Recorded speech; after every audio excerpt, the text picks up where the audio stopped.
Assalamualaikum warahmatullahi wabarakatuh. Berjumpa lagi dengan saya. Gimana kabarnya teman-teman? Semoga teman-teman dalam kondisi yang semakin sehat ya, semakin membaik dan terus membaik hingga menuju sembuh. Amin ya robbal alamin. Tenang saja teman-teman. Insya Allah nanti teman-teman juga akan sembuh dan saya yakin itu ya. Tetap semangat ya. Dan untuk kesempatan kali ini saya akan menjawab pertanyaan-pertanyaan yang ada di kolom komentar video saya dan akan saya jawab sesuai dengan pengalaman yang pernah saya alami. Semoga saja apa yang saya sampaikan ini, apa yang saya bagikan ini bermanfaat buat teman-teman ya. Bisa memotivasi teman-teman untuk tetap semangat dalam menghadapi gangguan ini hingga membaik dan sembuh nanti ya. Kembali lagi saya sampaikan ya, saya bukanlah dokter, bukan ahli medis, bukan ahli hipnoterapi, bukan ahli obat-obatan. Saya hanya orang yang pernah menderita gangguan ini ya. Dan alhamdulillah sudah sembuh. Kalau saya bisa sembuh, saya yakin teman-teman juga bisa sembuh ya. Langsung saja ya untuk menyingkat durasinya dari akunnya Ilham Habibi.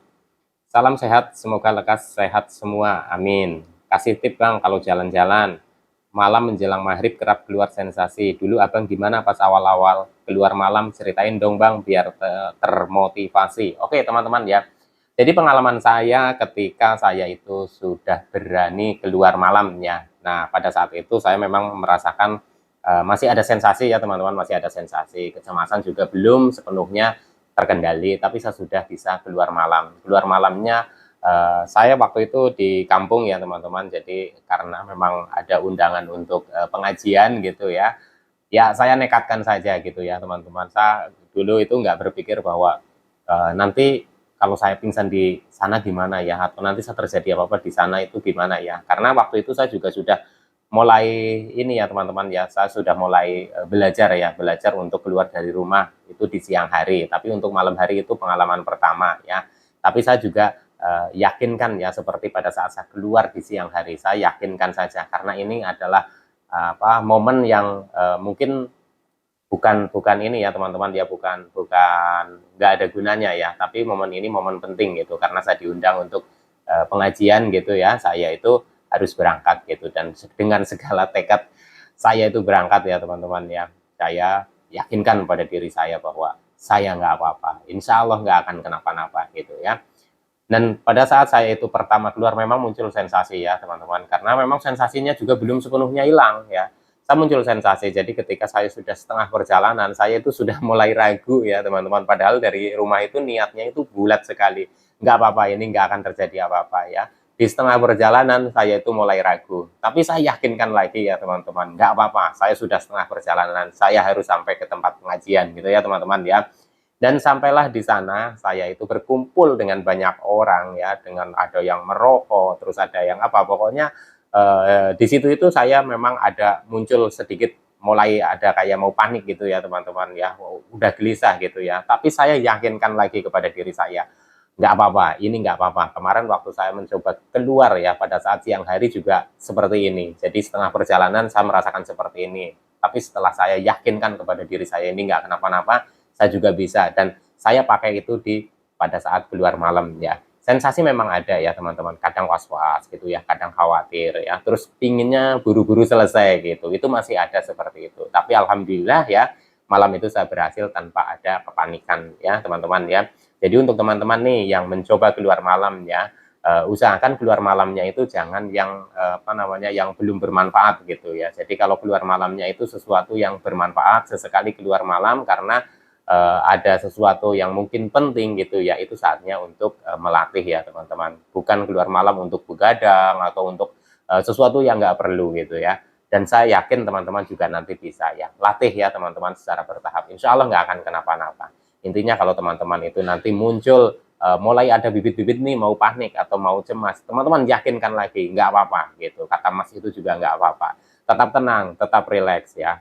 Kalau misalkan nih sudah apa namanya, cemasnya sudah kayak mau mau muncul nih, paniknya mau muncul ya, olah nafas ya teman-teman ya. Saya yakin teman-teman juga bisa. Oke, semangat teman-teman. Langsung dari akunnya siapa lagi nih? Dari akunnya eh, Izzatul Fikri Launuru. Bang, saya sudah kurus banget, ditambah lagi di daerahku mereka suka ngomong, matamu dalam banget seperti orang tidak pernah tidur, padahal saya sudah tidur bang, gimana ya solusinya? Oke teman-teman ya, kembali lagi ini badan kurus, muka pucat, kulit kering, keriput dan lain-lain. Saya pun dulu mengalaminya ya teman-teman. Bahkan sekarang kondisi apa namanya fisik saya ya, berat badannya ya teman-teman, itu belum sepenuhnya kembali ke berat badan yang sebelum saya terkena gangguan asam lambung. Tapi teman-teman nggak usah khawatir ya. Wajar kalau teman-teman itu dikatakan, waduh kamu muka kamu kok pucat banget, mata kamu kok cekung, hitam dan lain-lain. Ya wajar sekali. Kenapa? Kalau berat badan kita turun, otomatis kan kita juga mengalami perubahan fisik ya. Terus kulit itu terasa kayak keriput, nggak kenceng, terus kayak kusam gitu, karena kita juga mandi juga biasanya itu sering, terus mandinya itu jadi jarang gitu, itu juga bisa terjadi seperti itu. Pada saat terkena gangguan asam lambung masih banyak sensasi, mungkin mandinya juga nggak seperti sebelum terkena gangguan asam lambung ya, jadi kepinginnya buru-buru, pingin selesai gitu ya teman-teman ya, tapi nggak apa-apa ya, itu nggak apa-apa. Kalau memang teman-teman itu sedang mengalami gangguan ini, masih banyak sensasi ya, mata terlihat cekung, hitam, dan lain-lain seperti kurang tidur. Memang iya, karena apa teman-teman ya? Karena memang energinya ya, energinya itu kita kan belum sepenuhnya pulih gitu ya. Jadi apalagi mata ya, mata itu kita pakai setiap hari gitu ya teman-teman ya. Dengan kondisi fisik yang lainnya mungkin bisa diistirahatkan. Kalau mata itu kalau kita nggak tidur ya, otomatis itu akan bekerja terus. Nah disitulah ya teman-teman, karena energi kita belum maksimal, ya dipakai terus mata juga akan kelelahan. Kalau kelelahan kan biasa ya teman-teman, orang normal pun kalau kurang tidur pasti kelihatan ya, matanya hitam, cekung. Saya aja kalau sekarang itu tidur paling satu malam itu 4 jam, apalagi pada saat kondisi puasa seperti ini ya, kadang 4 jam, kadang 3 jam, itu pun kadang terbangun gitu juga. Paginya itu saya merasa bahwa kayak mata itu kayak sepet gitu ya teman-teman ya. Tapi hal seperti ini nggak usah perlu teman-teman khawatirkan ya, jangan dikhawatirkan ya teman-teman. Jadi pokoknya nggak perlu dikhawatirkan. Kondisi seperti ini umumnya dialami oleh penderita gangguan asam lambung ya, yang sudah disertai dengan kecemasan. Intinya teman-teman itu harus fokus ya, fokus kepada penyembuhan, fokus kepada pemulihan ya. Targetnya adalah sembuh dulu. Masalah berat badan ini juga belum menentukan ya teman-teman ya, karena orang yang terkena gangguan asam lambung yang sudah disertai dengan kecemasan, walaupun berat badannya juga nggak turun, tapi sensasinya masih banyak dirasakan, itu juga banyak ya teman-teman ya. Nah, ketika teman-teman itu masih menjaga makanan yang dikonsumsi, masih takut makan, takut makan ini, takut makan itu, otomatis juga berat badan itu turun. Belum lagi kepakai untuk pikiran cemas kita. Nah, itu juga boros sekali energi, itu juga berpengaruh ya teman-teman. Tapi insya Allah nanti teman-teman juga akan ini ya teman-teman, akan menemukan ya caranya bagaimana teman-teman itu bisa santai, bisa rileks walaupun dalam kondisi badan itu belum naik berat badannya, atau mungkin dalam kondisi yang kurus tapi teman-teman sudah merasakan nyaman, itu juga pasti nanti teman-teman itu akan menemukan seperti itu ya. Jadi untuk teman-teman tetap semangat ya, walaupun kurus, yang penting targetnya adalah sehat dan sembuh dulu gitu ya. Ini sudah umum sekali ya dialami oleh penderita gangguan asam lambung. Jadi kalau teman-teman mau dengerin orang lain yang ngomong yang belum terkena gangguan asam lambung, mungkin teman, tetangga dan lain-lain, itu ngomongin ini perubahan fisik kita gitu. Kalau teman-teman itu pikirkan itu rugi di kita ya. Karena apa? Nanti itu akan menjadi kecemasan, itu memboroskan energi ya teman-teman. Jadi hal-hal seperti itu ketika ada orang yang ngomong seperti itu, cuek saja. Kalau teman-teman nggak bisa belajar cuek ya, nantinya teman-teman itu akan kepikiran terus. Kalau kepikiran terus itu yang rugi siapa? Kita gitu. Karena kita kan nggak bisa mengendalikan pikiran orang ya. Mau ngomong apa itu kan nggak bisa kita kendalikan. Jadi kitalah yang harus mengendalikan pikiran kita, supaya ketika ada orang ngomong seperti itu, nggak apa-apa, biarin saja, mereka nggak tahu gitu. Yang penting kita fokus kepada penyembuhan. Insya Allah nanti kalau sudah sembuh, teman-teman akan merasakan nyaman ya. Jadi targetnya sembuh dulu. Oke, lanjut lagi, semangat ya. Dari akunnya siapa ini? Siapa ini?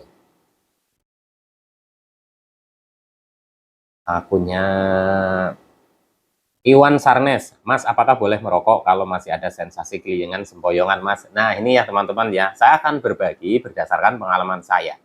Jadi pada saat saya itu di fase atau di masa pemulihan ya, pemulihan dari gangguan asam lambung, di masa pengobatan, di masa saya menjalankan 3P konsisten, masih banyak sensasinya, saya itu berhenti merokok total ya teman-teman ya. Walaupun sekarang sudah merokok gitu ya. Dulu pada saat pemulihan saya berhenti total gitu ya teman-teman ya. Jadi kalau boleh atau tidak bolehnya ya teman-teman, saya kembalikan lagi ke masing-masing ya. Karena kalau pengalaman saya berhenti merokok gitu ya teman-teman ya. Oke, lanjut lagi dari akunnya Ruli Setiawan. Pak, kok setelah buka puasa perut terasa sakit sama mules ya? Dan BAB cair. Nah ini ya teman-teman ya, ini banyak sekali ya yang menyampaikan ke saya ketika setelah berbuka puasa terus kondisi perut itu tidak nyaman gitu ya. Ya menurut saya itu wajar ya teman-teman, karena memang ketika perut kita itu sudah dalam kondisi kosong ya seharian ya, terus kita kasih makanan ya, perut itu perlu penyesuaian. Makanya ketika kita berbuka ya, usahakan itu makanan-makanan yang ramah dulu di lambung ya, atau minuman-minuman yang ramah di lambung gitu ya. Yang jelas pembukaan itu air putih hangat ya teman-teman, apalagi untuk penderita gangguan asam lambung ya.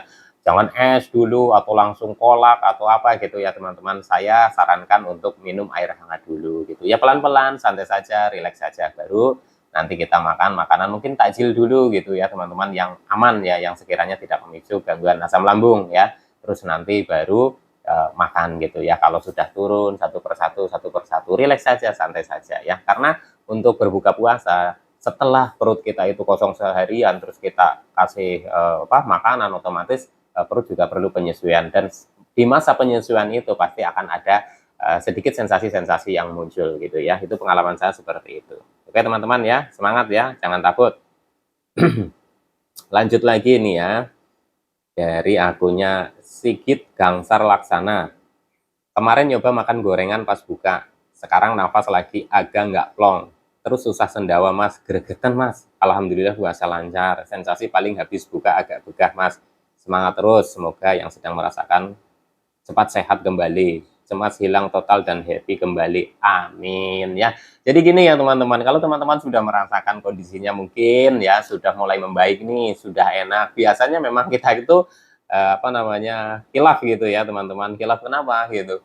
Jadi ada makanan-makanan yang menggiurkan gitu ya, kita ingin nyoba, tapi ketika mencoba itu kita masih belum cocok ya. Itu teman-teman itu nanti bisa dikondisikan lah ya. Jadi teman-teman sudah tahu nih, kalau misalkan teman-teman belum cocok gorengan ya hindari dulu gitu saja teman-teman, nggak usah terlalu banyak dipikirkan, waduh ini saya habis makan gorengan terus begini rasanya. Ya memang seperti itu kalau belum cocok ya teman-teman ya, tapi teman-teman jangan sampai takut gitu. Nantinya teman-teman juga harus mencoba sedikit demi sedikit ya. Jadi kalau ada sensasi yang muncul gitu ya teman-teman, jangan panik, jangan kaget. Kalau teman-teman sudah tahu, oh ya ini gara-gara gorengan, berarti besok dihindari dulu saja gitu ya teman-teman. Makan makanan yang aman dulu buat di lambung gitu ya teman-teman ya. Silakan, semoga lekas sembuh ya, semangat.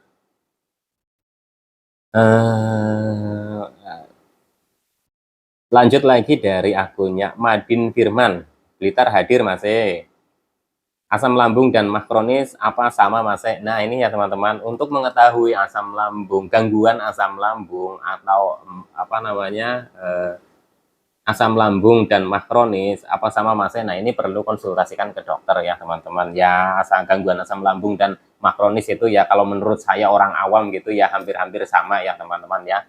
Tapi untuk gangguan pencernaan itu kan banyak ya macamnya, dan orang medis atau dokter lah yang mungkin bisa mendiagnosa ya teman-teman, ini karena tupak lambung atau karena emah itu, atau karena gangguan asam lambung saja, atau dispepsia organik atau dispepsia fungsional gitu juga perlu pemeriksaan dari dokter gitu ya teman-teman. Tapi bagi saya orang awam ya, mah kronis ya itu yang ya mirip-mirip lah ya teman-teman ya, hampir sama dengan asam lambung. Tapi untuk lebih jelasnya saya sarankan teman-teman itu untuk periksakan diri ke dokter gitu ya teman-teman ya. Oke, lanjut lagi dari akunnya ini. Palem ambruk. Bang, saya sering kembung dan diare, dan pas buang air besar kok dikit, padahal makan sudah banyak. Ya, teman-teman ya, kadang seperti itu, kita itu bingung ya. Kita itu mengamati dengan detail sekali ya. Jadi, waduh, saya itu makan sudah banyak nih, tapi kok BAB-nya itu sedikit gitu ya, teman-teman ya. Nah, saya juga dulu itu bertanya-tanya, ini kenapa ya? Duh, ini larinya kemana gitu ya? Nah, mungkin karena kondisi kita asam lambungnya sedang tinggi ya, jadi tidak sampai menjadi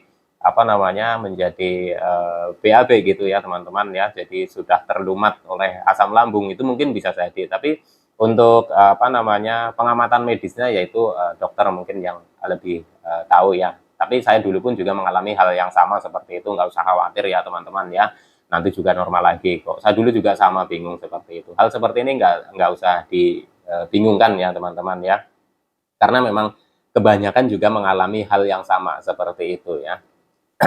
Jadi makan udah banyak tapi BAB-nya sedikit, makan udah banyak kadang BAB-nya keras ya, makan udah banyak kadang BAB-nya cair dan lain-lain. Itu permasalahan dari kita mengalami gangguan pencernaan gitu ya. Nanti kalau asam lambungnya sudah normal, dengan teman-teman itu sudah bisa menerapkan metode-metode untuk penyembuhannya. Ada yang mungkin berobat ke dokter diimbangi dengan 3V, terus mungkin ada yang pakai herbal atau mungkin dengan cara-cara yang lain. Intinya ketika kecemasan dan gangguan asam lambungnya mulai normal, insya Allah BAB juga akan normal lagi ya. Semangat ya teman-teman ya, insya Allah nanti juga akan membaik dan sembuh. Oke teman-teman ya, 15 menit mungkin cukup ya teman-teman, nanti disambung lagi dengan tema yang lain ya.